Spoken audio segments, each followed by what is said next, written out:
राजस्थान के सभी पेंशनधारियों को मेरा नमस्कार। MS news Hindi YouTube channel पर साथियों आपका एक बार फिर से स्वागत है। तो आज का टॉपिक बेहद खास रहने वाला है, खास करके राजस्थान के पेंशनधारियों के लिए।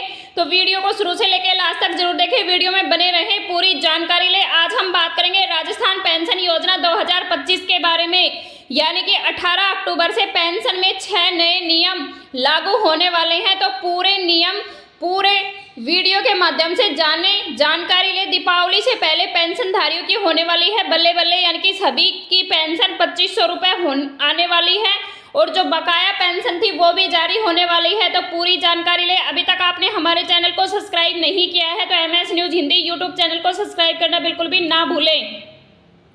राजस्थान सामाजिक सुरक्षा पेंशन योजना 2 महीने से भुगतान रुका हुआ है, जानिए पूरी रिपोर्ट। यानी कि राजस्थान की जो सामाजिक सुरक्षा पेंशन योजना है, जैसे वृद्धावस्था पेंशन योजना, दिव्यांग पेंशन योजना, विधवा पेंशन योजना, जो 2 महीने से अटकी हुई है, कोई भुगतान नहीं मिला है, तो उसकी पूरी रिपोर्ट हम वीडियो के माध्यम से जानेंगे। वीडियो में बने रहें।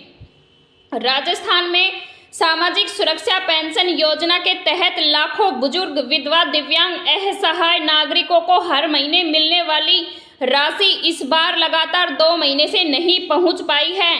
इससे राज्य के लगभग सभी पेंशन धारक प्रभावित हुए हैं। सूत्रों के मुताबिक सरकार ने भुगतान प्रणाली के कारण अस्थायी रूप से पेंशन वितरण रोक रखी है। यानी कि सूत्रों के मुताबिक सरकार ने भुगतान प्रणाली में तकनीक का जो सुधार है, यानी कि पात्रता है सत्यापन, अस्थायी रूप से पेंशन वितरण रोक रखा है। अब हम जानेंगे योजना का उद्देश्य क्या है। राजस्थान सरकार की सामाजिक सुरक्षा पेंशन योजना का मकसद है कि राज्य की कोई भी बुजुर्ग, विधवा, परित्यक्ता या दिव्यांग व्यक्ति आर्थिक रूप से असहाय ना रहे। यानी कि सामाजिक सुरक्षा पेंशन योजना का जो मकसद है वो राज्य का कोई भी बुजुर्ग, विधवा, असहाय लोग हैं वो आर्थिक रूप से दुखी ना रहें। सरकार इन वर्गों को हर महीने 1000 से 1500 तक की पेंशन सीधी खाते में देती है। यानी कि अभी जो 1000-1500 रुपये मिलने वाले थे वो 2500 रुपये होने वाले हैं। यानी कि सभी पेंशनधारियों की जो पेंशन है वो 2500 रुपये होने वाली है। 77.72 लाख राजस्थान में पेंशन लाभार्थी, यानी कि हम जानेंगे कौन कौन से लाभार्थी कितने हैं। तो एकल नारी पेंशनधारी की अगर हम बात करें तो 18,03,188 एकल नारी पेंशनधारी हैं। विशिष्ट योगदान 625,840 और कृषक यानी कि जो किसान वृद्धजन है वो 2,07,909 व्यक्ति हैं। और वृद्धजन की अगर हम बात करें तो 51,35,151 लोग ऐसे हैं जो पेंशनधारी हैं वृद्धा। केवाईसी और दस्तावेज सत्यापन क्या क्या हैं। 13 लाख से अधिक लाभार्थियों की केवाईसी प्रक्रिया अधूरी पाई गई है। सत्यापन रिपोर्ट जिलों के आने के बाद भी भुगतान शुरू होगा। यानी कि राजस्थान में 13 लाख से अधिक लाभार्थी की जो केवाईसी है वो अभी अधूरी है। सत्यापन रिपोर्ट्स के अनुसार जिलों के अनुसार अलग अलग भुगतान शुरू होगा। जयपुर की जानकारी, अगर हम जयपुर की बात करें तो राजस्थान सरकार के अनुसार पेंशन धारकों की पेंशन योजना के अंतर्गत पेंशन गिव अप अभियान संचालित किया हुआ है, जिसके तहत अभी पात्र पेंशन धारक को पेंशन स्वयं ही हटवाने के लिए निर्देशित किया गया है। यानी कि पेंशन क्यों रुकी हुई है, क्योंकि अभी जो गिव अप अभियान चलाया गया है उसके तहत अभी पेंशन धारकों को बताया गया है कि अगर जो फर्जी लाभार्थी हैं वो खुद ही अपने पेंशन से हट जाएं, जिसके चलते पेंशन वितरण करने में देरी होना स्वाभाविक है। यानी कि गिव अप अभियान के अनुसार, यानी कि चल रहे गिव अप अभियान से अभी पेंशन वितरण में देरी हो रही है। मंत्री जी के बयान के अनुसार सामाजिक सुरक्षा पेंशन धारकों अपनी पेंशन के स्वर के चलते हुए आर्थिक समस्याओं से जूझ रहे हैं। यानी कि मंत्री जी के बयान के अनुसार बताया है कि जिनको भी सामाजिक जो सुरक्षा पेंशन धारक हैं उनकी आर्थिक स्थिति अभी जूझ रही है कि परंतु सरकार की मंशा यही है कि पेंशन धारकों को समस्या पैदा करना नहीं बल्कि समस्याओं का निस्तारण करना है, जिसके चलते पेंशन योजना में पारदर्शिता लाई जा रही है। करीब 3.5 लाख पेंशन धारकों की पेंशन बंद की जा चुकी है। मीडिया रिपोर्ट्स के अनुसार वर्तमान राजस्थान सरकार पेंशन धारकों की बकाया पेंशन दीपावली से पहले ट्रांसफर करने की पूर्ण तैयारी में है। राजस्थान में अगर हम बात करें तो 3.5 लाख ऐसे पेंशन धारक है जिनकी अभी पेंशन बंद हो चुकी है। गिव अप अभियान के चलते प्रत्येक पेंशनधारी को दीपावली से पहले 2 महीने की बकाया पेंशन 2500 उनके खाते में ट्रांसफर कर दीपावली का उपहार दिया जाएगा। हालांकि सरकार ने पेंशन ट्रांसफर करने की तारीख निर्धारित नहीं की है, परंतु पेंशन नियम के अनुसार महीने के पहले या आखिरी सप्ताह में पेंशन ट्रांसफर करना बताया गया है।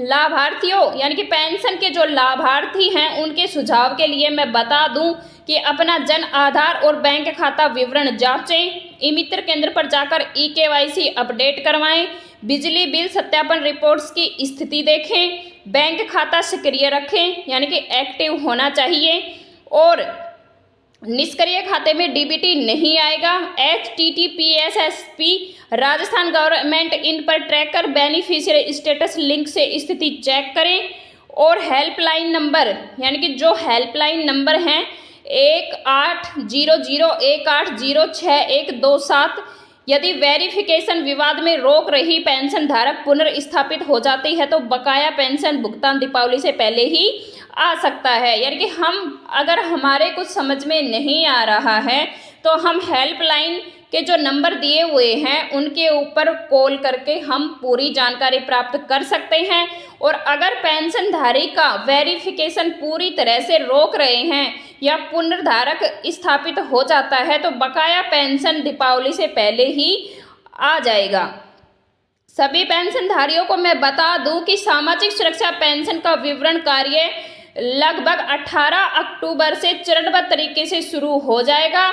अब तक लगभग 35% पेंशन धारकों के खातों में, राजस्थान में 35% पेंशन धारकों के खातों में राशि पहुंच चुकी है।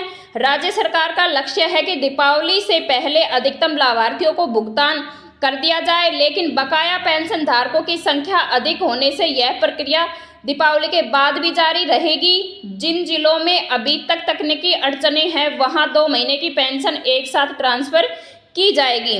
तो सभी पेंशनधारियों को मैं बता दूं कि इसमें चिंता करने की कोई बात नहीं है। वृद्धा, विधवा और दिव्यांग पेंशन योजना के तहत भुगतान 18 अक्टूबर से शुरू हो जाएगा। फिलहाल पेंशनधारकों को पेंशन राशि कुछ मिल भी चुकी है और सरकार ने निर्देश दिया है कि शेष लाभार्थियों को धनतेरस से बाद में और दीपावली से पहले भुगतान कर दिया जाएगा। कुछ जिलों में 500 रुपये और भी बढ़ाई गई पेंशन और भी बढ़ावा मिल गया है और विवरण कार्य 18 अक्टूबर से प्रारंभ हो जाएगा। राज्य सरकार ने हाल ही में कुछ नए नियमों में परिवर्तन भी किए हैं, तो उन नए नियमों के परिवर्तन के बारे में हम जान लेते हैं। बिजली बिल सत्यापन अनिवार्य है।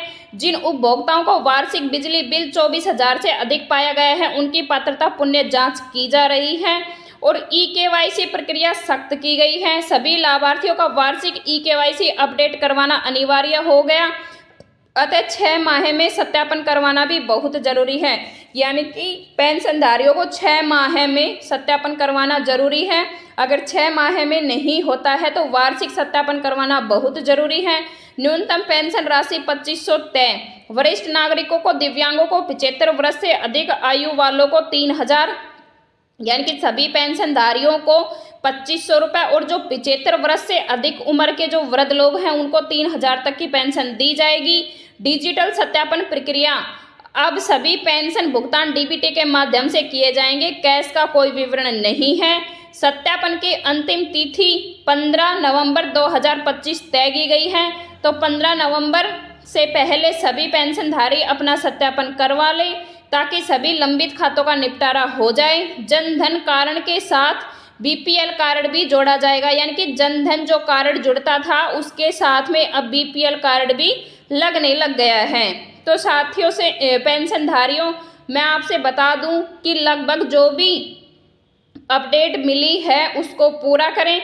अब हम जानेंगे तकनीकी अपडेट। तो राजकोषीय पोर्टल और DBT सिस्टम के डाटा अपडेट के कारण सितंबर और अक्टूबर माह की पेंशन रोक दी गई है। यानी कि राज्य कोष सरकार का जो भंडारण है उसमें जो कोष था वो कम पड़ने की वजह से या DBT सिस्टम के डाटा के अपडेट की वजह से जो सितंबर अक्टूबर का जो पेमेंट रुका हुआ है वो भी जल्दी ही मिलने वाला है। तो मैं आपको बता दूं कि 35% लाभार्थियों की राशि मिल चुकी है।